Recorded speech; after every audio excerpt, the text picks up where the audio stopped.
지금까지 설명한 원리들과 맥이 통하는 것으로 꼭 답해야 하는 또 다른 질문이 하나 있다.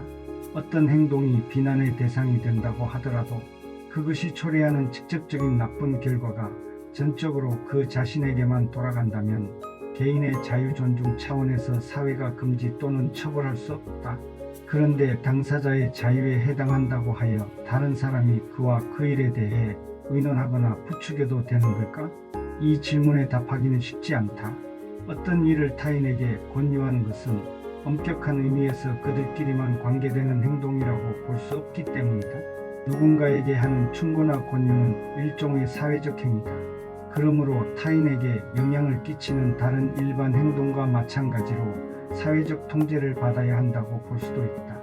그러나 조금 더 생각해보면 그런 일이 개인의 자유 영역에 포함되지 않는다고 하더라도 그 연장선에 있기 때문에 그 판단이 옳지 않음을 알 수 있다. 사람이 자기에게만 관계되는 일을 자신의 책임 아래 최선이라 판단되는 행동을 할 수 있으려면 어떻게 해야 가장 좋을지 의논하는 자유도 똑같이 누릴 수 있어야 한다.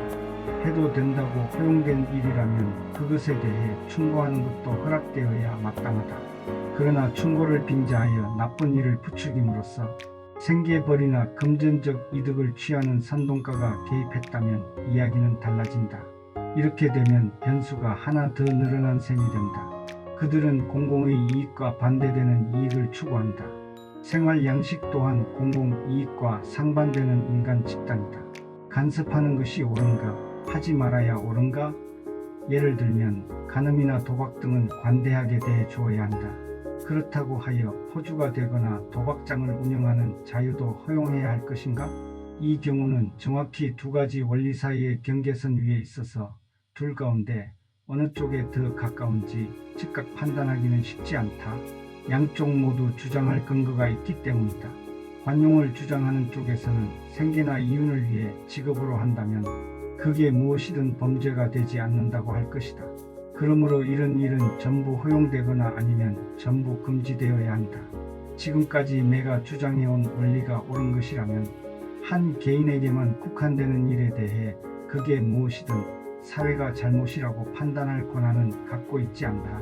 그러므로 사회는 그런 일을 금지하는 데에 있어 설득 이상의 조치를 해서는 안 된다. 설득하는 데에서도 누구에게나 똑같은 기준의 자유가 허용되어야 한다. 이에 대해 비록 사회나 국가가 본인에게만 영향을 주는 행동들의 좋고 나쁨에 대한 최종적 결정 권한은 없다고 하더라도 나쁜 일이라 생각한다면 적어도 나쁜지 아닌지 논쟁에 붙일 정도의 권한은 충분히 가지고 있다고 보는 사람도 있을 것이다. 사회나 국가가 사심이 있거나 편파적인 사람, 즉 바람직하지 않은 편향이나 개인 이익을 노골적으로 도모하는 사람의 영향 배제를 위해 애쓰는 것을 나쁘다고 할 수는 없다. 어떤 경우에는 이기적 선동가의 영향에서 벗어나 개인이 독립적으로 판단한다면 그 결정이 현명하든 어리석든 최대한 자유롭게 각자의 선택을 허용한다고 하여 특별히 손해볼 것이 없다고 주장할 수도 있겠다. 그래서 공공도박장은 허용할 수 없지만 자기 집이나 상대방의 집 또는 그들이 출자해서 만들고 회원과 방문객들에게만 개방하는 장소에서라면 자유롭게 도박할 자유를 누려야 한다고 말할 수도 있을 것이다.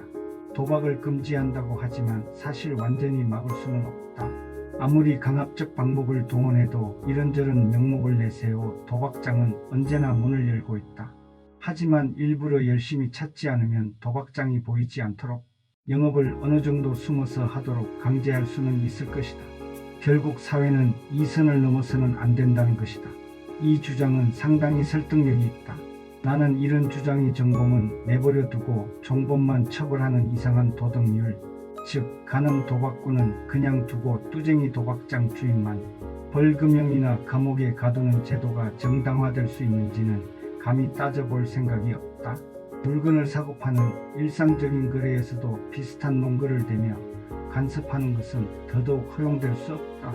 거래하는 거의 모든 물건은 과잉 사용될 수 있고 또 파는 사람들은 과잉 사용을 부추겨 이득을 얻으려 한다. 그렇다고 해서 이런 논리가 이를테면 매인법 같은 것을 정당화할 수는 없다. 다만 독한 술을 파는 사람 같은 경우 아무리 과잉 소비가 그들에게 이익이 된다고 하더라도 그런 술의 소비가 적절한 수준을 넘지 않도록 압박당하는 것은 불가피한 일이다. 이런 장사꾼들이 자신들의 이익을 위해 지나친 음주를 부추기는 행태는 정말 나쁜 일이기 때문이다. 따라서 국가가 그들을 제약하는 조치는 정당하고 또 그 과정에서 개인의 합법적 자유가 어느 정도 침해되는 것은 어쩔 수 없는 일이다. 여기에 덧붙여 이런 질문도 제기될 수 있다. 국가가 어떤 행위를 허락하면서도 국가의 관점에서 사람들의 최대 이익에 부합하도록 하는 간접적인 설득은 과연 합당한가? 예를 들어 음주에 많은 돈이 필요하게 하거나 판매장에 술을 제한하여 소비를 어렵게 하는 조치는 잘하는 일인가? 여기에는 다른 모든 문제와 마찬가지로 여러 상황을 구분할 필요가 있다. 그저 술 구매를 더 어렵게 하려고 세금을 부과한다면 술 소비의 전면 금지와 단지 정도만 다를 뿐이다. 따라서 전면 금지가 정당하지 않다면 그것도 정당하다고 볼 수 없다. 결국 술값을 올리면 그만큼 수입이 적은 사람에게 술을 사지 못하게 막는 것과 마찬가지다. 이는 다시 말해 특정 취향의 사람들을 처벌하는 것과 다름이 없다.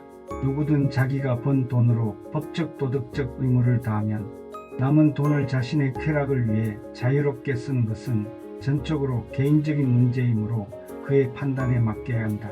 이런 논리가 국가 수입을 늘리기 위해 술을 특별과세 대상으로 삼는 것에 대한 비난으로 보일 수도 있다.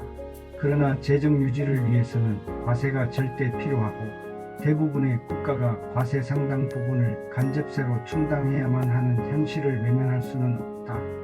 그렇다면 국가가 특정 소비 물품의 사용자 중 일부에게 사용금지와 다름없는 세금을 부과하는 것은 어쩔 수 없는 부분이 있다. 다만 국가가 세금을 부과할 때는 그것을 사용하지 않아도 소비자가 살아가는데 큰 어려움은 없는지 반드시 고려해야 한다. 특히 아주 적은 양만 사용해도 해가 되는 것이 분명한 물품을 먼저 과세 대상으로 삼아야 한다. 따라서 재정 유지를 위해 세수를 가장 많이 늘릴 수 있는 방향으로 국가가 주류세를 부과하는 것은 용인할 수 있을 뿐만 아니라 찬동할 수 있는 일이기도 하다. 물건에 따라서는 그것의 구입이 어느 정도 배타적 특권이 될 수도 있다. 이와 관련한 질문에 대해서는 제약을 통해 얻으려는 것이 무엇인가에 따라 달리 대답해야 한다. 모든 공공행락지 그 가운데서도 특히 술을 파는 곳에는 경찰이 있기 마련인데 이는 범죄 발생률이 다른 곳보다 높기 때문이다. 이런 곳에서는 문제되는 물건들을 안면이 있거나 믿을 만한 사람에게만 팔도록 제한할 수 있다. 가게 문 열고 닫는 시간을 지정하고 이를 확인 감독하는 것도 필요하다. 그리고 주인이 묵과하거나 통제 능력이 없어 평화를 깨뜨리는 행위가 반복 발생하는 경우 또는 범법 행위를 모의 준비하는 경우에는 영업 허가를 취소해도 무방하다. 그러나 그 이상의 제약은 자유의 원리면에서 옳지 않다. 예를 들어 술 구매를 어렵게 하고 유혹에 넘어가지 않게 한다는 목적 아래 맥주 판매 한도나 술집 수를 제한한다면 이런 시설을 악용할 일부 사람을 포함해서 모든 사람에게 불편을 주는 일이 된다. 이런 일은 노동자들을 어린아이나 야만인으로 취급하여 자제심을 키우도록 교육하는 사회에서나 있을 법한 일이다. 어떤 자유국가라도 노동자 계급을 이런 식으로 취급해서는 안 된다.